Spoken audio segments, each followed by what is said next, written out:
We started in the book of Luke, and we have gone pretty much in order the whole time, except we did go from Luke to Acts, since they kind of go right next to each other, and then went back to John and made it through Revelation and went to Genesis, and now here we are in Nehemiah. And we're actually heading into an interesting part of Scripture. You know, Scripture is, you look at the whole Bible, there's a lot of different kinds of literature in the Bible. We have, of course, the Gospels, the story of Jesus. But then we have the epistles, which are the explanation of the life of Jesus and what it means to our own lives. And then we have the book of Revelation, which is New Testament prophecy. And we have lots of Old Testament prophecy too, the great prophets, Isaiah, Jeremiah, Ezekiel, Daniel, and all the other prophets, called minor not because they were less important, but just because their books were shorter. And we also have the history of the beginning of the nation of Israel. And now we've tracked through the history of the nation of Israel all the way up to this time of coming back from Babylon. And we're really sort of at the end of the biblical account of the history of the nation of Israel as we are here. We're going to go through just the rest of this book and one more book about the history, and then we're going to get into some very different literature in the Bible, which is the wisdom literature, the books of Job and Psalms and Proverbs. And I think it's an indication to us through the Bible, through everything really, that God speaks to us in a variety of ways. You know, we get stuck sometimes on the idea that, well, if it doesn't come with a loud, booming voice, kind of like Darth Vader if he was good, then it's not God. No, God speaks to us in varieties of ways. We can look at His variety at looking at creation. Look at all the different ways He made even just human beings, let alone all the other creatures in this world. So many different things. God is a God of variety, and He speaks to us in a variety of ways, but He speaks to us with the same message again and again. I love you.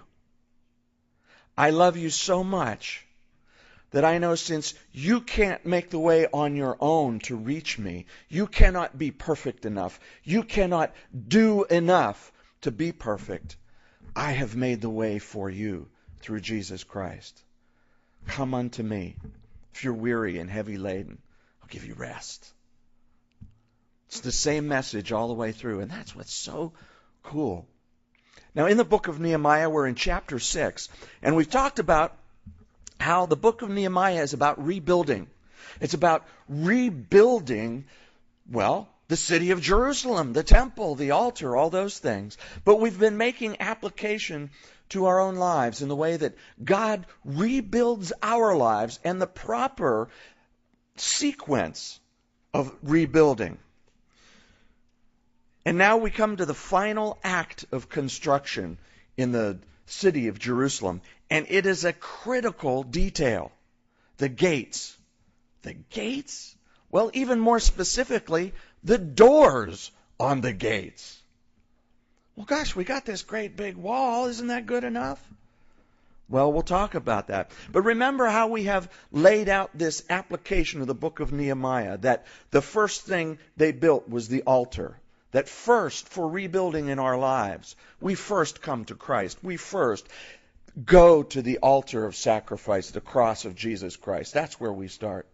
And then they built the temple, which basically surrounded the altar and the Ark of the Covenant and all of those things. And we talked about how that's rebuilding the religion of our lives, the way that we worship God, establishing those religious aspects of our lives, religious in a good way.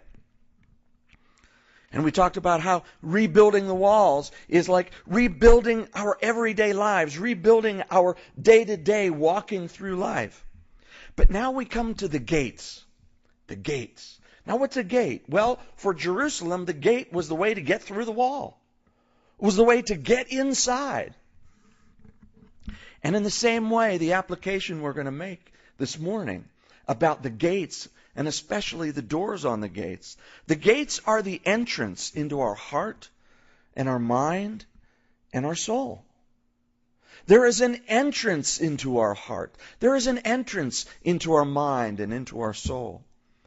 And just as Nehemiah saw it was so critical to keep working all the way through and finish the job to set the doors on the gates, we need to be careful in our lives about the gates into our heart, the gates into our soul and into our mind. Make sure the doors are fixed there. So we begin at chapter 6, verse 1 of the book of Nehemiah. And we read this. Now it happened when Sanballat, Tobiah, Geshem the Arab, and the rest of our enemies heard that I had rebuilt the wall, and that there were no breaks left in it, though at that time I had not hung the doors in the gates, that Sanballat and Geshem sent to me, saying, Come, let's meet together among the villages in the plain of Ono. But they thought to do me harm. So I sent messengers to them, saying, I'm doing a great work, so that I cannot come down. Why should the work cease while I leave it and go down to you? But they sent me this message 4 times, and I answered them in the same manner. We're going to see this morning 3 different strategies of the enemy against Nehemiah. And we're going to parallel those to 3 different strategies, 3 different situations that we can find ourselves in with the enemy of our souls. If you are a believer and follower of Jesus Christ this morning, if you have given your life to Him and you are seeking to follow Him, you have made the best friend in the universe.